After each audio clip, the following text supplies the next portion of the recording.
Hey everyone, welcome back for another deep dive with us. Are you ready to kind of like have your mind blown a little bit today? I'm ready. Let's do it. Okay, awesome. So we're going to be diving into the history of Oxford University. And I think a lot of people, they hear Oxford and they think, oh yeah, old university, very prestigious. But I think a lot of people don't realize just how old it really is. Like we're talking older than the Aztecs old. Yeah. So get ready to have your perception of time seriously warped. Yeah, it's one of those things that, like when you really think about it, it's like, wait a minute, what? Exactly. So to kick things off, we've got some pretty amazing sources for this deep dive. Mm. First up, we've got this article from the Smithsonian Magazine, which is just like packed with fascinating historical comparisons. And it all started with this crazy fact. Oxford University first opened its doors to students all the way back in 1096. 1096. Yeah, centuries before the Aztec Empire even existed. It's wild to think about it, right? Totally. I mean, can you imagine? Like, picture this. Over in England, you've got scholars debating philosophy and studying ancient texts at Oxford. And meanwhile, across the ocean, the Aztecs haven't even founded their capital city, Tenochtitlan, yet, which, by the way, didn't happen until 1325, to put things into perspective. Right. It's like these two totally different worlds happening at the same time, but we often think of them as being so far apart. Absolutely. It really messes with your sense of time. And speaking of messed up timelines, the Smithsonian article points out something really interesting. As old as Oxford is, it's actually not the oldest university in the world. Wait, really? I thought for sure it was up there. It's definitely ancient, but the title actually goes to the University of Al Qarawiyyin in Fez, Morocco. It was founded in 859, so that's even older. And then there's the University of Bologna in Italy, founded in 1088. Wow, okay, so Oxford is like the bronze medalist of ancient universities. Pretty much. But the point is that our timelines in our heads, as the Smithsonian article puts it, can be way off. Yeah, it's so easy to fall into that trap, right? Totally. We often think of the Aztecs as belonging to this distant past, while Oxford seems more modern. But the reality is, Oxford was already a thriving center of learning, while the Aztecs were still centuries away from building their incredible pyramids. It's like those images we have in our heads of like knights in shining armor in Aztec temples.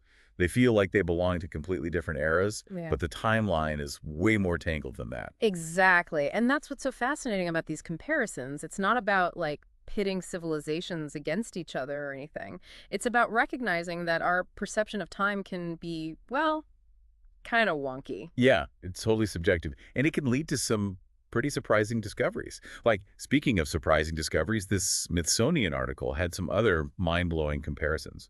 For example, did you know that Cleopatra lived closer to our time than to the construction of the Great Pyramid? Wait, really? Yeah. It's crazy, right? It's one of those things that, like, once you hear it, you can't unhear it. Totally. It just completely shifts your perspective. It's like suddenly history isn't just this long linear progression anymore. It's more like this web of interconnected events and people. A web, yeah, that's a great way to put it. And I think that's what makes these historical comparisons so valuable. They force us to step outside of our own limited viewpoints and see the bigger picture. Exactly. It's about breaking down those mental barriers we create between different historical periods and realizing that the past is way more interconnected and complex than we often give it credit for. So let's bring this back to Oxford for a second. This university has survived and thrived for almost 1,000 years, which is incredible in itself. But what's even more amazing is that we can still visit some of its original buildings today. Like Merton College, one of the oldest student housing buildings, dates back to the 13th century. Can you imagine walking through those halls and thinking about all the history that's happened there? I know, right? It's like stepping back in time. It's a tangible reminder that the past isn't just something we read about in books. It's still all around us, shaping our lives in countless ways. That's such a powerful thought. And it really brings us to the heart of why we're doing this deep dive today. Why should we care about these seemingly distant historical comparisons? Why does it matter how we perceive time? That's a great question, and I think it gets to the core of why history is so important. It's not just about memorizing dates and names. It's about understanding the forces that have shaped our world, the challenges humanity has faced, the triumphs we've achieved. And ultimately, it's about understanding ourselves and our place in this grand narrative. So, by putting historical events in context, Yes. by challenging our assumptions about time, we can gain a more accurate and nuanced understanding of the past. Exactly. It's like we're constantly piecing together this giant puzzle, and the more pieces we find, the clearer the picture becomes. And sometimes those pieces come from the most unexpected places, like realizing that Oxford University is older than the Aztec Empire. Right. It's those moments that make history come alive. And that's what we're hoping to do with this deep dive, to spark your curiosity, to make you question your assumptions, and to encourage you to see the past in a whole new light. So buckle up, folks, because we're just getting started. We've got a ton more fascinating historical comparisons and insights to uncover, all designed to challenge your perception of time and expand your understanding of the world. We're going to dive deeper into that Smithsonian article. We'll explore some other mind-blowing examples of horizontal thinking, and we'll discuss why this all matters in the grand scheme of things. So stick around, because you don't want to miss this. And it's not just about, like, ancient history either. These timelines in our heads can pop up anywhere. Oh, absolutely. I mean, we see it all the time with pop culture, technology, everything. Exactly. So ready for another example that'll mess with your sense of time? Hit me with it. All right, so Attila the Hun, the fierce warrior, leader of the Huns. Yeah, vaguely remember him from history class? Yeah. Well, he was born around 406 CE. And get this, that's almost 200 years before the Prophet Muhammad founded Islam in 610 CE. Whoa, wait a minute. I always pictured those figures as being much closer in time. I know, right? It's like, boom, history just throws you a curveball. My mental timeline is officially shattered. And to make things even more interesting, Cleopatra's reign began in 51 BCE, which is about 281 years after Alexander the Great conquered Egypt. Hold on, so she's closer to us in time than she was to Alexander the Great. Exactly. That's just wild. It really makes you wonder what other historical assumptions we might be clinging to. Without even realizing it, right? Totally. Our brains love to categorize things, create these neat little boxes for historical periods. But as we're seeing, the reality is way more fluid, way more interconnected. And that's where this horizontal thinking comes in, right? Yeah, it's like a whole new way of looking at history. It encourages us to question those assumptions, those boxes we create, to look for connections that we might have otherwise missed. Connections that can totally change our understanding of the past. Absolutely. So, okay, I get it. These historical comparisons are fascinating, they're mind-blowing. But let's get real for a second. How does understanding these timelines, these connections, actually apply to our lives today? It's a good question, and I think the answer is in a lot of ways. For one thing, it helps us understand the present. By studying the past, we gain insights into the forces that have shaped our world today. Right, like the decisions that were made, the events that unfolded, they all led to where we are now. Exactly. It's like that saying, those who cannot remember the past are condemned to repeat it. Oh yeah, I've heard that one. But it's not just about avoiding past mistakes. It's about recognizing patterns, understanding cause and effect, and developing a more informed perspective on current events.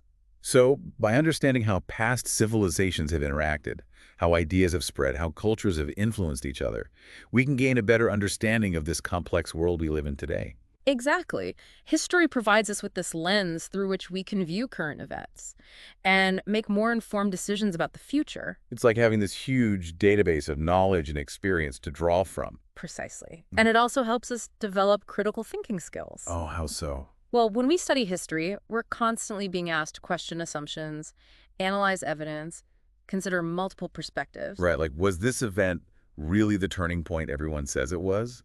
Or is there more to the story? Exactly. And those are valuable skills no matter what you do in life. Totally, whether you're a scientist, an artist, a business person, or just trying to make sense of the world. It's about connecting the dots between the past, the present, and the future. And recognizing that we are all part of this ongoing human story. A story that is way richer and more complex than we often realize.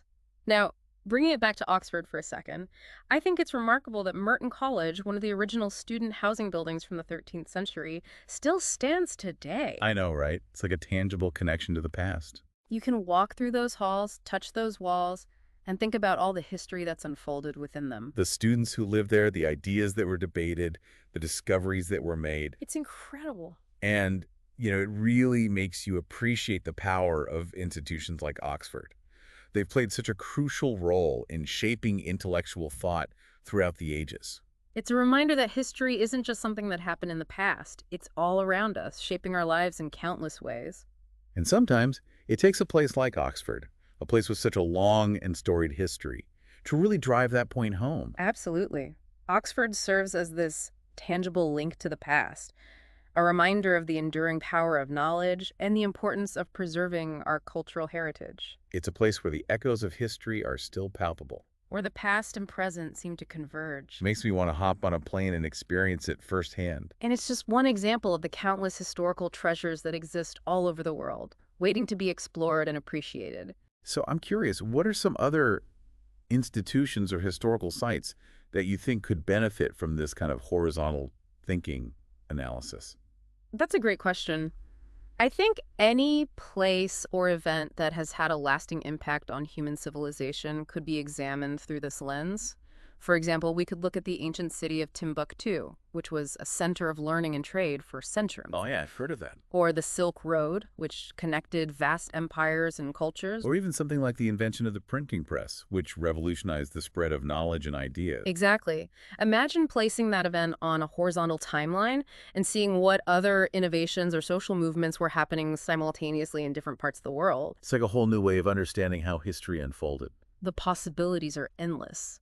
But I think what's most important is that we approach history with a sense of curiosity and open-mindedness. To be willing to question our assumptions and embrace the complexity and interconnectedness of the past. And to recognize that the journey of discovery never truly ends. There are always more connections to uncover, more stories to tell, more insights to be gained from exploring the annals of history. Okay, so we've explored some pretty mind-blowing historical comparisons and really dug into this idea of horizontal thinking. Yeah. But as we wrap up our deep dive into Oxford University and the fascinating world of historical timelines, what's one key takeaway that you hope our listeners will remember? I think the biggest thing is to remember that history isn't just this collection of dry facts and dates. It's a living, breathing tapestry of human experience, full of surprises and connections and lessons that are still relevant today. I love that. A tapestry of human experience. It really captures the richness and complexity of the past. And it's so easy to lose sight of that when we get bogged down in memorizing names and dates. But when we start to see those connections, those patterns across time, it's like the whole story comes alive. Exactly. And speaking of connections, let's circle back to Oxford one last time. Yeah, it's a perfect example of how a single place can embody so much history. I mean, we've talked about how it predates the Aztec Empire, how we can still visit some of its original buildings today. It's just incredible to think about all the history that's unfolded within those walls. And it's a reminder that history isn't something that just happened in the past. It's all around us, shaping our lives in countless ways. So, as we wrap up, what's one final thought-provoking question that you'd like to leave our listeners with?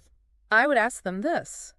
Knowing what you now know about Oxford's long and surprising history and the concept of horizontal thinking, what other historical timelines might you re-examine?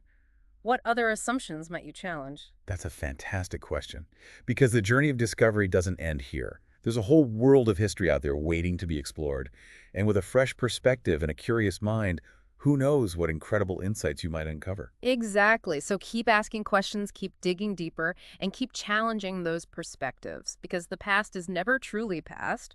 It's alive and well, shaping our world in countless ways. Well said.